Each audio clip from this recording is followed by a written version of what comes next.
There have always been those who believe that UFOs, unidentified flying objects, are from outer space. But the truth may be closer to home. I'm a great cynic about UFOs, and I'm quite sure that was mainly our airplanes that were flying around.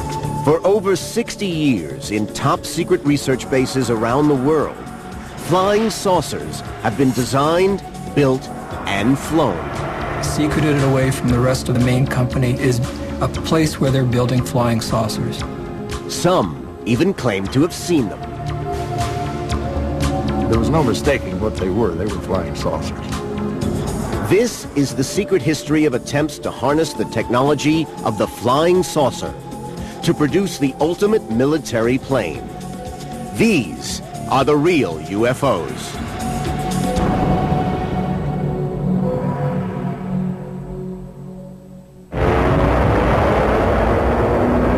The story of the real UFOs begins in Nazi Germany. As victory in the Second World War was slipping from their grasp, German scientists were trying to perfect weapons that might turn the war in Hitler's favor. One of these was Victor Schauberger, an inventor who had produced models for a flying saucer. It had met the promise of a flying machine that could maneuver like a helicopter, but travel at supersonic speed undetected by the enemy. Schauberger's craft utilized a tornado-like vortex, which produced magnetic effects causing levitation. Victor was recognized by the German government, actually met with Hitler, and later was inducted into the SS and put to work further developing this flying saucer concept. He worked alongside a group of brilliant German engineers, including Rudolf Schriever, Andreas Epp, and Dr. Richard Miete. All produced highly advanced designs. The Germans actually had three separate developmental areas for flying saucers, one at Peenemünde, one at Breslau, and the other at Prague. At all these three facilities, flying saucers flew. The Germans had, in fact, gone far enough into development and testing that aircraft were in the air. And one company, Messerschmitt, and had flown a complete saucer-shaped aircraft. These pictures of the early prototypes resemble photographs of UFOs that would emerge in the coming decades. But this was not the world of science fiction. These were highly advanced UFOs. For the German military, this lethal weaponry was being developed to win the war. The battle for air supremacy in World War II dominated the military struggle in Europe. By 1944, the tide was about to turn against Germany and Hitler's Third Reich. And then on June 13th, a week after the Allied D-Day landings, Hitler unleashed his deadly secret weapons. Over a period of 2 months, thousands of V-1 jet-powered flying bombs attacked London. Some were shot down from the ground, others in the air.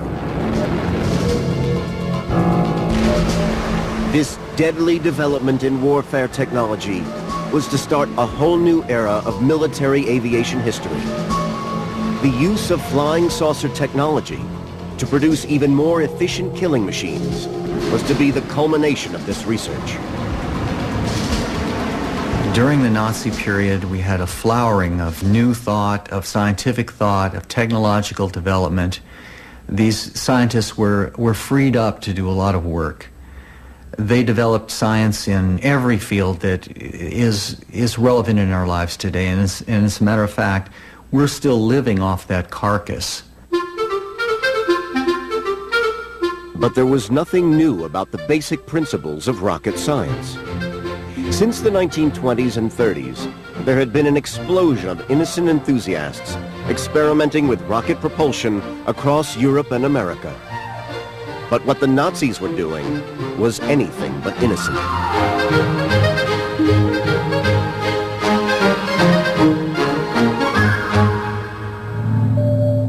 At their deadly weapons research facilities, scientists were working on a new generation of weapons. And alongside the rockets and missiles, real UFOs were a crucial part of that program. One of the incredible things that happened during the Second World War was the amount of technology that German scientists were turning out that was devoted to a war effort. And that included rocketry, it included the jet engines, but it also included some remarkable work in terms of flying saucer craft. But time was running out for Hitler and his scientists. On all fronts, the Allies were breaking through. The Germans were in retreat. The flying saucer technology, just like all of Hitler's other ultimate weapons, would come too late. Even right to the very end of the war, it seems they really believed that these super weapons, these super delivery systems, were going to be able to at least stall the Allies and they were going to be able to arrive at some sort of political settlement of the war. Hitler's dream of winning the war with his super weapons never came. By May 1945, the final battle for Berlin had started. The war in Europe was virtually over. But this was only the beginning of the story of the real UFOs. Within 3 months, the Second World War came to a dramatic and horrifying end. At 8:15 in the morning of August 6, 1945, the Enola Gay, a B-29 American bomber, dropped the first atomic bomb on Hiroshima. With the war finally over, the former Allies had now become rivals. The Soviet Union and the West would soon be locked in a battle for the latest military technology. Well, at the close of the Second World War, all the former Allied powers were engaged in a race to capture German technology. Americans captured the complex for the manufacturing V-2s and the plans for many other missiles, but the Russians captured the latest models of jet aircraft from the Germans and a good amount of rocket scientists. But the key question was who was going to capture the real UFO scientists. The secrets of German rocketry and missiles was not the only technology to fall into Russian and American hands. The Cold War was about to begin, and alongside the very public nuclear arms race, with its displays of missile hardware, there was also another secret arms race going on, which the public knew nothing about. This time, to find the ultimate flying machine, a flying saucer from the world of science fiction.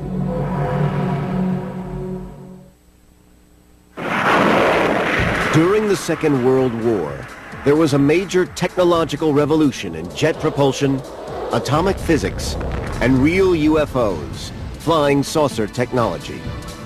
The Germans had led the world in the development of real UFOs, and now their ideas and scientists had fallen into the hands of the two superpowers, Russia and America. German UFO flying saucer engineers Victor Schauberger, Rudolf Schriever, and a Dr. Mita were secretly working for the Americans. While Andreas Epp was reported to be working on flying saucer projects for the Russians. Both Americans and Russians exploited really a lot the scientists that they captured at the end of the war. And they used this technology and these guys to develop their science during the Cold War. By the end of the Second World War, the former Allies had become rivals, and the Cold War arms race had begun. The focus of the American efforts went on developing rocket and missile weapon systems. It seemed that the captured German flying saucer technology had been put on hold. Then in 1947, there was a report of a UFO flying over America seen by an American pilot, Kenneth Arnold. He was flying near Mount Rainier in the state of Washington and witnessed 9 flying discs some distance from him. When Arnold landed, he told his story to the local press. I was approximately 25 to 28 miles from Mount Rainier, and I noticed to the left of me a chain which looked to me like the tail of a Chinese kite going at a terrific speed across the face of Mount Rainier. They looked something like a pie plate that was cut in half with a sort of a convex triangle in the rear. Well, Kenneth Arnold started a firestorm. He was able to calculate from known landmarks how fast they were flying, and found they were flying at 12 or 1,300 miles an hour. And from his description, once he landed and gave this story to the press, he described these objects as if they were saucers skipping on water. And today, that's how we have the word flying saucer. From out of nowhere, the flying saucer mystery is with us. What is the flying saucer? What do people see and sometimes photograph? What's behind the daily reports of aerial phenomena in the nation's press? U.S. television and radio began reporting eyewitness accounts of members of the public who claimed they had seen UFOs in the skies over America. I glanced up and there were 3 flying saucers in a V, approximately a half a mile away from me at an altitude of 350 feet. Is this what Weisberger saw? America was gripped with UFO sightings and flying saucer fever. The military was eager to deny it was anything to do with them, and went on television to reassure the American public. We can say that the recent sightings are in no way connected with any secret development by any agency of the United States. In my position in the Research and Development Organization of the Bureau of Aeronautics and of the Navy Department, I am thoroughly familiar with both our aircraft and our guided missiles programs, and can state without reservation that the Navy has no saucer-shaped aircraft or missile in any of these programs. Then in July 1947, in the midst of the UFO fever, came a startling report by another serving American officer. He announced to the press the discovery of remains from a flying saucer found in Roswell, New Mexico. Within hours, the story of the Roswell incident exploded around the world. The American military panicked. Again, they issued an official statement designed to reassure an anxious public, denying the remains were from a flying saucer. They maintained that it was simply a weather balloon. Behind all these American denials was a more ominous possibility for the military. Assuming the UFOs were not from outer space, flown by aliens, perhaps all these sightings were evidence of an enemy closer to home. The American military were inundated by all kinds of UFO reports, and that drove them to the idea that perhaps some of those UFO missions were the Soviets in the air. The Americans captured the very exotic blueprints of very advanced designs for aircrafts, and among them there was the Horten 229 by the Horten brothers. And this aircraft was very similar in shape to the first description of a flying saucer sighted over America in 1947. And the Americans were scared that the Russians could have produced actually a flying version of the Horten 229. So in the immediate post-war years, reports of UFO sightings were part of the growing tensions between East and West as the Cold War grew in intensity. In the early 1950s, the Korean War had almost brought the world to a nuclear disaster. In America, the paranoia and the sense of fear of communist invasion was reflected in attitudes to flying saucers in popular culture. Flying saucers have invaded our planet. Washington, London, Paris, Moscow are key targets. The whole world is under attack. The 50s were the golden age of the flying saucer. People were scared by the Cold War. They were scared by the atomic experiments. They were at the same time very keen to the space exploration and to the advancement of technology, so the climate was the right one to expect extraterrestrial visitations from outer space.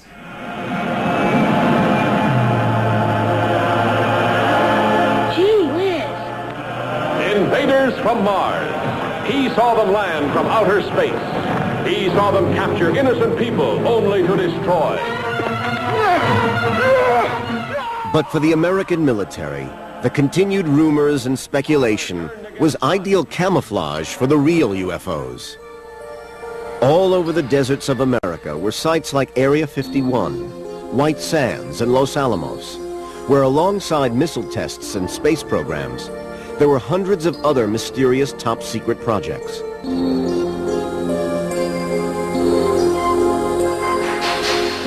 These included high-altitude parachute tests, satellite testing, and the development of future space vehicles. One of these secret programs was called Project Mogul. Project Mogul was a top-secret program to listen in on the Russians using equipment on high-altitude balloons. The American military were desperate to discover secrets of the Soviet program to develop a rival atom bomb. They needed to know when the Soviets were testing one of their weapons. It was not until 20 years later that the U.S. government was forced to confess that the Roswell incident, back in 1947, was in fact secret military testing by the Americans. They published a report which concluded that what was recovered was not the remains of an extraterrestrial spacecraft, but debris from a then-classified Army Air Force research project, codenamed Mogul.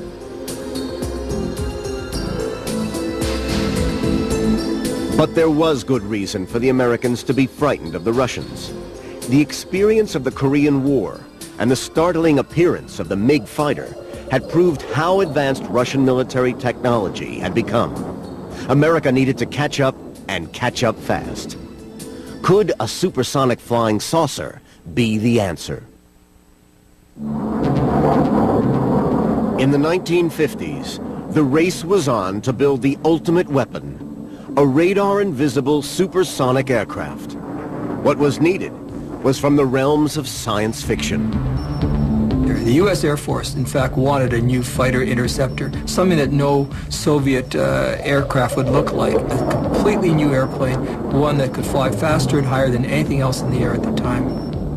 In 1953, the CIA discovered that Avro, the Canadian aeronautics company, was working secretly on a revolutionary aircraft, a flying saucer.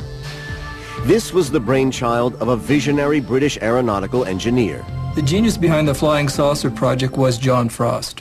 He came from England as a designer on another project, but he soon became intrigued with the idea of taking flying saucers into the air.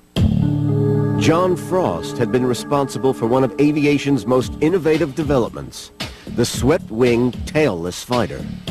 The inspiration behind John Frost's first ideas, in fact, came from his collecting a scrapbook of all the UFO reports that were being heralded all over the world. And through looking at every one of the reports, he began to start sifting them down to at least two possible sources. And one was man-made, and he traced it back to Germany. Frost was intrigued by reports of the Nazi flying saucers. In fact, we now have evidence to show that he is a participant in interviewing German scientists, and especially one, Mita, who would work directly with German flying saucers. Dr. Mita claimed that he had worked for over 10 years on the Nazi saucer program, and his team had actually built the flying prototype. Mita showed Frost photographs, plans, and blueprints. Frost was convinced that he could turn Mita's plans into reality. John Frost had the promise of something that no one else could deliver at that point, a supersonic, more than twice as fast as the speed of sound aircraft that could fly higher and faster than anything else out there and never needed a runway or any airfield to operate from. In 1952, the Canadian Avro Aircraft Factory concealed one of America's most highly classified and top-secret projects. John Frost set up a secret group called the Special Projects Group. It was based on men just like himself, engineers and technicians and scientists that would work on his own ideas and ideas that would in fact lead to the flying saucer projects. One of the aeronautical engineers who worked with John Frost on this revolutionary concept was David Garland. Well, John Frost was frightfully English. You know, he was a typical English gentleman from the public school system, but with tremendous experience in the aviation industry. I'd say his enthusiasm was infectious. No problem was too big. There's a solution to every problem. In fact, we don't have problems, we have challenges. And there were plenty of challenges. John Frost's very first project is Project Y, a spade-shaped aircraft that's based around his circular pancake engine. It'll be able to take off from the ground vertically or in a rolling takeoff and fly as a supersonic interceptor. Project Y was designed as a tailless jet engine aircraft. It was in effect using flying saucer technology. A spade-shaped mock-up was built by Frost's elite team in a heavily guarded workshop in the Avro factory. In 1953, a model with a delta tail jet flap for vertical takeoff control was secretly tested. The failings of the design soon became apparent. One of the main problems with any tail-sitting aircraft would be that the amount of pilot skills that would be required to fly vertically from the ground in that position, and then, in fact, to return would be incredible. John Frost now concentrated all the efforts of the Special Projects team on the development of a circular design, essentially a flying saucer. The circle is the most efficient ground effect machine. You get more lift for a given thrust around the periphery. So it makes sense when you're hovering in ground effect. John Frost's next design was codenamed Y2. And Project Y2 is a completely circular aircraft, now using a rotor system in the center of it and multiple engines on the outside edge, powering that rotor, giving it vertical takeoff and eventual direction so it could fly into altitudes that no one else could guess. It was a knife-edge supersonic fighter that he was selling. And at this point, the American Air Force bought in big time with a $10 million grant towards his research. By 1956, the Cold War space race and arms race was at its height. The American military was desperate to invest in new weapons technologies. With clandestine American funding, the development of the supersonic flying saucer began. In the Schaefer building was a full-size 50-foot diameter, 6-engine powered aircraft. Now, testing though proved that it was a dangerous beast, one that nearly killed the entire Frost team. The test was nearly catastrophic. The engines of the saucer tethered in the hangar spun out of control and almost blew the roof of the research lab off. John Frost decides that there's no way that he can continue this work with a complete flying saucer. Supersonic project is abandoned for the time being for him to build a smaller test vehicle that becomes the Avro car. Well, the design specification for the Avro car was to fly at forward speed at 300 miles an hour, some modest kind of speed, but it had a high thrust-to-weight ratio greater than 1. And to fly at 30,000 feet altitude, and to land and take off vertically. In 1957, Frost's prototype model finally rewarded the earlier American military investment in his project. The Avro car was a scaled-down test vehicle that could do two jobs. One, it could provide a test vehicle for the supersonic craft that was still sitting in the Schaefer building. But secondly, it could be the flying jeep that the U.S. Army required. With weaponry, it could actually go on the battlefield as a battlefield weapon. In 1959, the two vertical takeoff prototypes rolled out of the factory. The long-term aim was to produce a flying saucer that could reach over 1,500 miles per hour.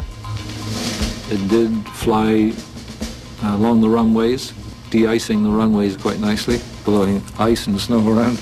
And it got into trouble over freshly mown part of the airfield, when all the grass blew up and came back down in the intakes. And we started thinking about how to prevent what's called foreign object ingestion into the intakes.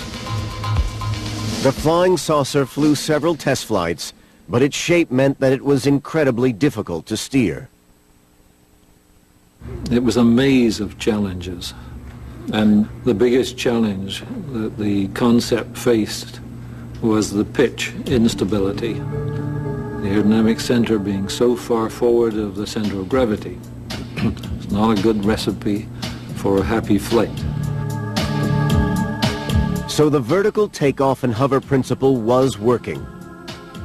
Modifications were made, but lack of power and inadequate control mechanisms were difficulties that had to be overcome if the Avro car was ever to fly as intended. Apart from the development of powerful pitch control, the only way that we knew to make a circular device stable was to have it spin, like a frisbee today. And the spinning action will impart stability. Some of John Frost's early designs did in fact have large spinning components, and the gyroscopic power of those devices was thought to impart some stability in designs which were thought to go as fast as 3 times the speed of sound. Frost was convinced he could control the instability problem. But the Americans insisted on adding a swept tail unit. Frost considered this was a betrayal of his original concept. So in December 1961, the $10 million Avro flying saucer program was officially scrapped. But some of the engineers who worked on the project did not totally abandon Frost's dream. There really is no aerodynamic future for a circular wing subsonically. Supersonically, with a few modifications and tweaking to its shape to make it a little more like a delta wing, one might see a possible outcome. John Frost always believed his original concept was achievable. Despite the unfavorable results of the Avro car testing, the work that John Frost had put into the supersonic project showed that in fact it could have flown.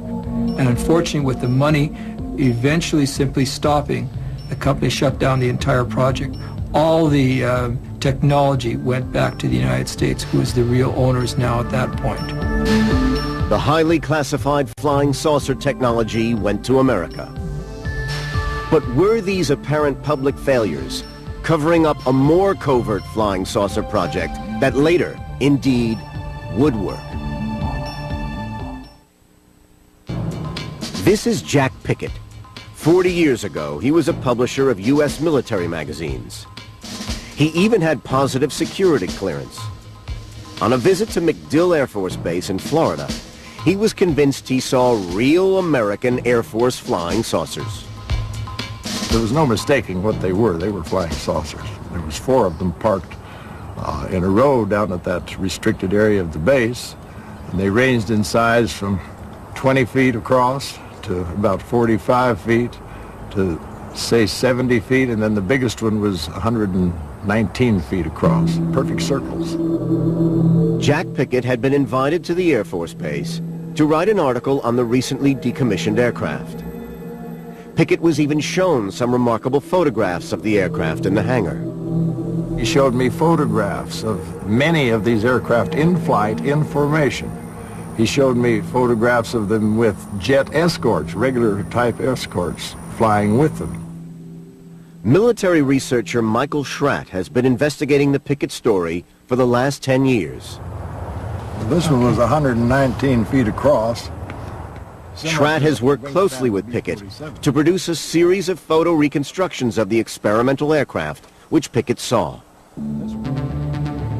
What Pickett was shown seemed incredible, but he was assured that indeed these were real experimental flying saucers, and this was the evidence that they had actually flown. I said, well, how fast did they fly and how high? He says, well, we achieved space flight with them. And I asked him pointedly, any aircraft that flew that high and that fast, why are you discontinuing them? Why are you scrapping them? He says, well, we've designed better versions with less maneuverability problems. Pickett wrote his article and was ready to publish, but at the last moment the Air Force withdrew permission and took back all Pickett's photographs. He stands by his story and remains convinced of what he saw. Well, I saw the photographs of them in flight. I walked up and touched the actual aircraft themselves. I really examined them, and it was, no question about it, it was a remarkable aircraft, and it looked just exactly like what flying saucers are supposed to look like, in between.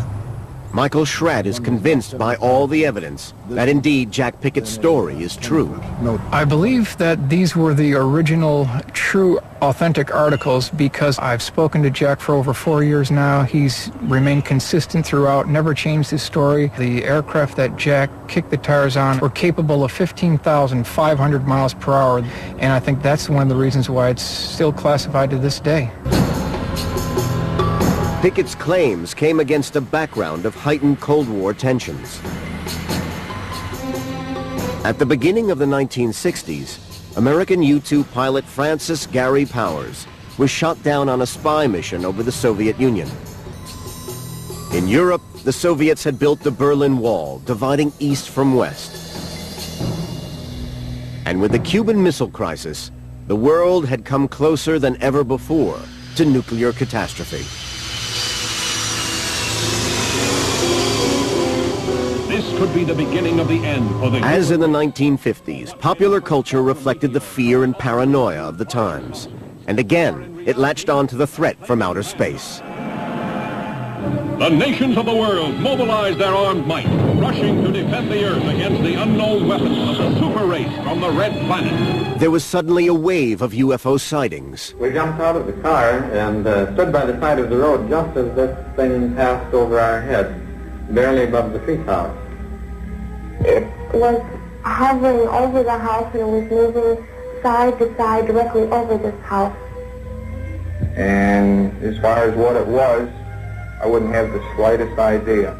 I've been researching UFOs for the last 25 years, and I do believe that most, but all of the witnesses are reliable people having seen something strange in the sky. Most of the times they have seen man-made phenomena or natural phenomena like weather balloons, planets, satellite re-entries, stuff like that.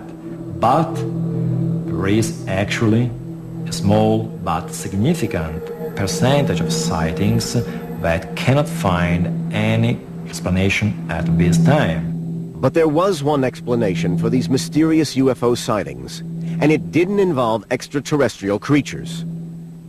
I'm a great cynic about UFOs, and I would say in a single sentence that practically every UFO, other than those that are being taken by using saucepan lids, every UFO other than those has probably been under contract to the U.S. Air Force.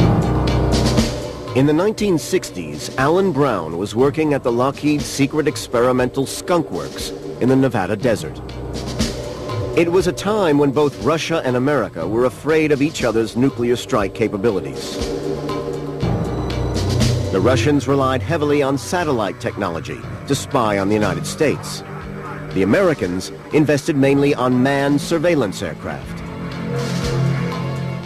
Lockheed had built the top-secret U-2 high-altitude spy aircraft, designed for covert surveillance over Soviet territory. But it was vulnerable to enemy radar. When the first U-2 was shot down over Russia by surface-to-air missiles, it was recognized even before that time that the U-2's life probably wasn't going to be very long because it was not designed from a stealth point of view, and it was seen that they would have to do something pretty drastic to make improvements. Flying saucer technology might produce the ultimate aircraft, one invisible to radar. A competition was started to replace the U-2. Lockheed, in fact, won the contract, and I was involved with that in an airplane called Have Blue. And the program did change very quickly from a confidential clearance to a top secret clearance when it was realized just the enormity of what could be done with an airplane which was essentially invisible to radar. Over the next 10 years, shrouded in secrecy, a new generation of stealth fighters was rigorously tested in Area 51, the U.S. government flight test base in Nevada. There's no question that you have to have large-scale testing over a large area, which means that there's going to be people on the periphery who are seeing these funny-looking objects flying around, which immediately get reported in the popular press as coming from Mars, Saturn, or you name it.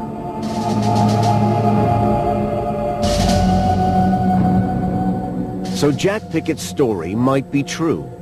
Throughout this period, it was the U.S. Air Force that was developing aircraft capable of evading enemy radar. Just what the pioneers of flying saucer technology always promised. What's more, 12 years later, there was another witness who seemed to confirm Jack Pickett's account. Warren Botts, an ex-8th Air Force pilot, saw an identical flying saucer aircraft hidden in a restricted hangar while visiting Wright-Patterson Air Force Base for a pilot's reunion. To my surprise, I saw this huge disc airplane and was almost wall-to-wall in circumference, and it was jet-powered from what I saw.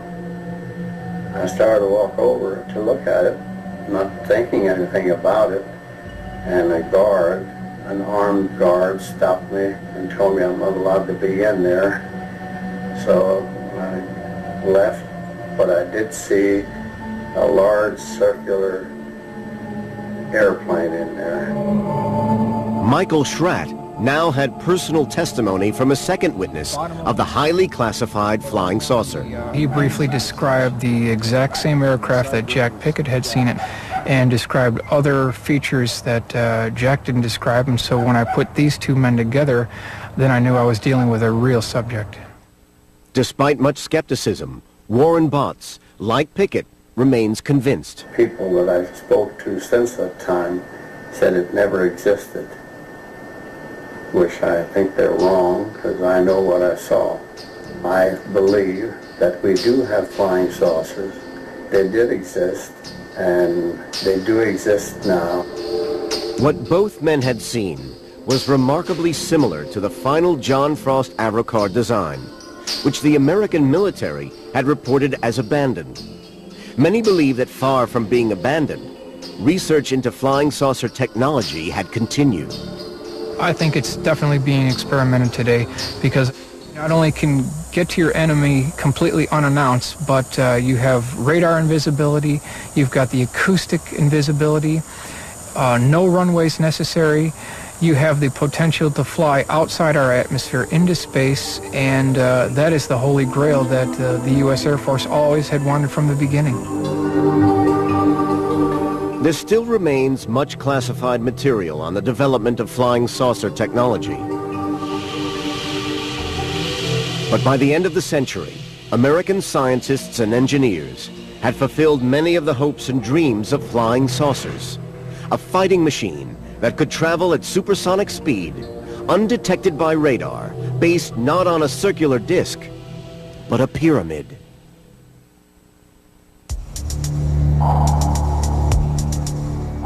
For a period of 15 years, this revolutionary aircraft was classified as a black project, one of America's best-kept secrets.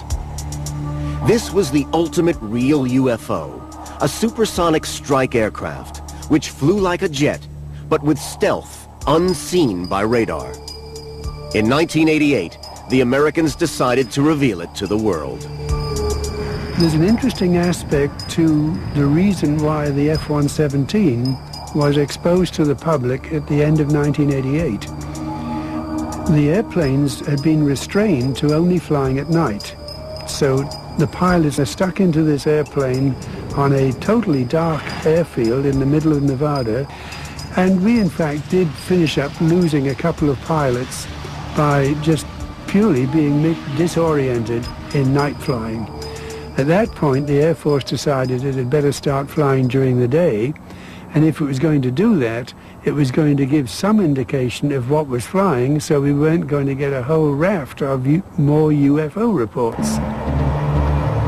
In order to evade radar and surface-to-air missiles, the Lockheed stealth fighter, the F-117, adopted some of the concepts of the flying saucer.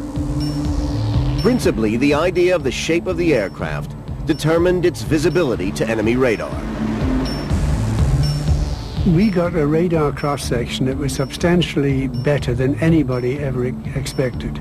And the main reason was that we took a different approach to analyzing stealth than had been done in the past, and found out that basically a very shallow pyramidal shape with highly swept back edges gave a much lower cross-section than anything had been done before.